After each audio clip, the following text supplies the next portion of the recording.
jin ini dibacakan ayat Al-Quran nggak mempan, bahkan ustadz atau ulama yang baca juga nggak mempan, dan bahkan juga si jin ini mengikuti bacaannya.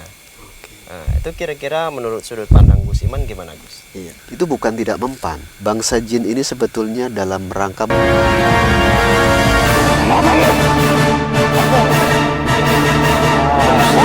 dosa yang paling besar dan akan sangat bahaya bila muslim terbawa mati.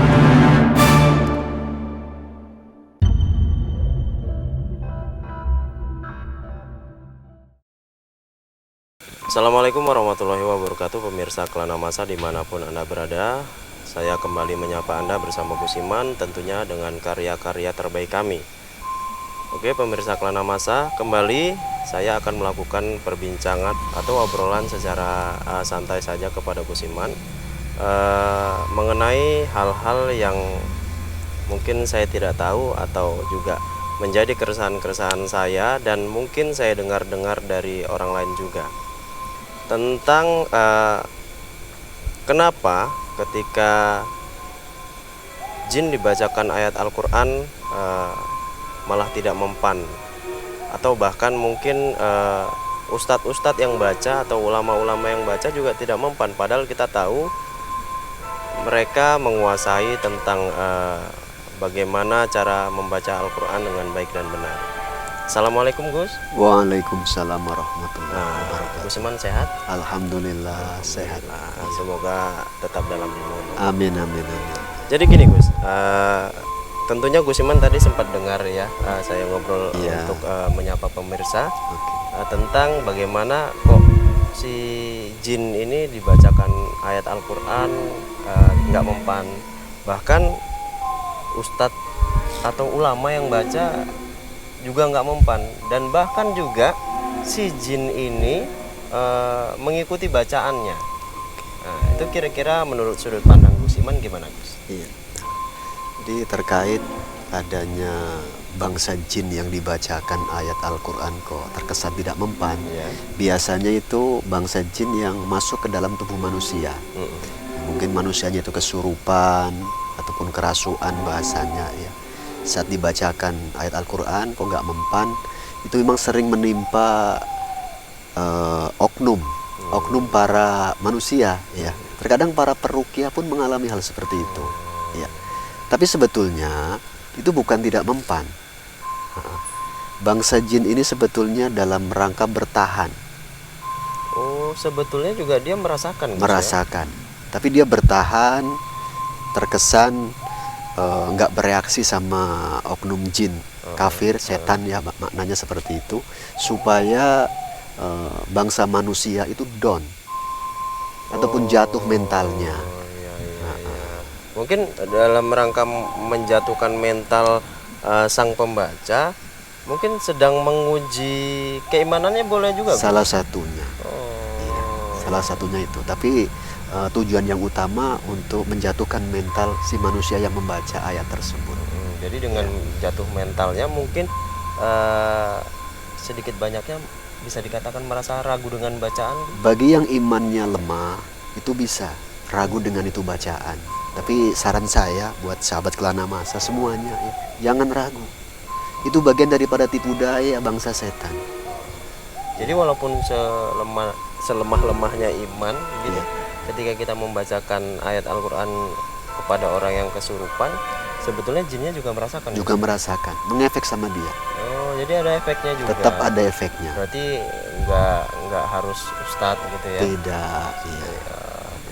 Jadi kalau misalnya betul-betul berefek sampai menyembuhkan si pasien yang sedang kesurupan tadi, itu yang bagaimana? Oke, jadi untuk sampai totalitas mengeluarkan si setan ini dalam tubuh manusia, bangsa jin kafir tentunya, itu dibutuhkan kualitas keimanan daripada si manusia yang membaca. Ya, jadi imannya harus betul-betul, kalau bisa upayakan totalitas kepada Allah. Jangan ada keraguan, jangan ada sanksi, ya. Jangan ragu-ragu, jangan ada was-was. Kira-kira mempan nggak ya, mempan nggak ya? Nggak usah seperti itu. Ya. Pokoknya yakin kepada Allah, baca dan baca dalam rangka minta pertolongan kepada Allah. Jadi tunggu Gus. Ya. Berarti intinya yakin kepada Allah, Yakin kepada Allah. bukan yakin kepada bacaannya. Iya, betul. Oh, Dan iya, jangan iya, sampai manusia itu saat membaca merasa saya bisa kok nangani setan. Jangan seperti itu. Tetap bergantung pada Allah. Pada Allah. Ya. Jadi sedikit rasa sombong kita mungkin ya Gus ya. Iya. Sedikit rasa sombong kita bisa Menjadi celah. menjadi celah buat Iya, jin kafir. Jin kafir tadi itu ya. Iya. Jadi menjadi celah lemahnya bacaan kita tadi. Betul, Gus. betul. Iya. Jadi ada kasus begini Gus. Ada pasien kesurupan. Oke. Tiba-tiba Ustadz ini mencoba meruqyah. Ya. Tapi si jin ini ketika dibacakan ayat Al-Quran nggak mempan. Dicoba lagi nggak mempan. Jadi kayak menjatuhkan mental si Ustadz ini. Jadi tiba-tiba ada seseorang yang mengatakan si Anu bisa. Coba deh kita coba gitu. Jadi si Anu ini datang dan mencoba membacakan, setahu saya Gus, bacaannya mungkin ya nggak sesempurna bacaan ulama tadi Gus. Biasa-biasa. Biasa aja lah. Oke, Karena memang setahu saya kan ustadz atau ulama bisa membaca Al-Quran dengan baik dan benar. Betul, betul. Sedangkan yang saya lihat si Anu tadi ini ya nggak sempurna bacaannya. Tapi kok bisa ngefek? Ujungnya dia bisa ngefek mengeluarkan si jin tadi ini Gus. Iya. Itu kira-kira menurut Gus Iman karena apa? Iya. Jadi lagi-lagi penyebabnya itu kualitas keimanan manusia. Ya. Jadi untuk melihat kualitas keimanan seseorang itu tidak bisa kita lihat menggunakan semata-mata embel-embel ataupun titel. Karena iman itu kan ada di dalam. Ya. Iman itu di dalam bukan di luar. Jadi yang dilihat itu oleh Allah itu bukan titelnya. Apapun titelnya itu nggak begitu mempengaruhi. Ya. Apapun kostum yang dipakai itu pun nggak ngaruh. Yang terpenting upayakan saat membaca Al-Quran dalam kondisi suci zahir dan batin. Lagi-lagi yang utama itu harus totalitas minta tolong kepada Allah. Jangan sampai merasa bisa. Itu sangat bahaya. Bahkan mungkin mana tahu sahabat Kelana Masa pernah mendengar di luaran sana ada oknum jin kafir tentunya dibacakan ruqyah, bahkan jinnya itu ikut membaca, ikut mengaji mungkin. Ya, itu hal biasa. Karena Al-Quran ini tidak hanya dipelajari oleh bangsa manusia, bangsa jin khususnya yang muslim pun ikut belajar. Pertanyaannya begini, kayak mana kalau ada bangsa jin yang katanya muslim kok masih mau masuk ke dalam tubuh manusia? Ini kembali saya luruskan, manusia ataupun bangsa jin walaupun sudah Islam itu ada beberapa kategori. Ada yang muslimnya betulan sampai tingkatan muttaqin, bertakwa, ya.